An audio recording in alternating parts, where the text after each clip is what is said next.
kaikkeni teen noilla sukelluksilla, että epä siellä kuole.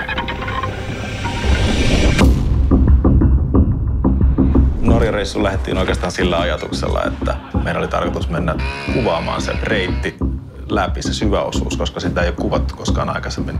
On sulla 2 happea, mutta ne on kotimatkaa varten. No jos tulee joku hätä.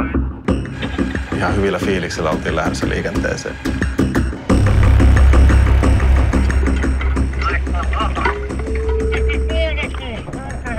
Siitä sitten tuli sellainen ongelmien vyöry, että tuli semmoinen vaan mieleen, että ne jää kaikki sinne nyt.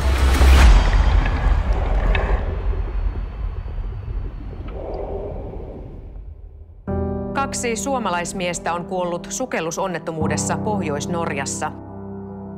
We couldn't even access that part of the cave. This really is just too dangerous. It's not worth to risk your own lives. Me koetaan, että se on meidän homma mennä hakemaan pojat kotiin. Eihän meille ole jätetty muuta vaihtoehtoa. Ei haluaisi enää kokea mitään vastaavaa. Se on taas sellainen tylsällä kirveellä olisi ottanut kättä irti.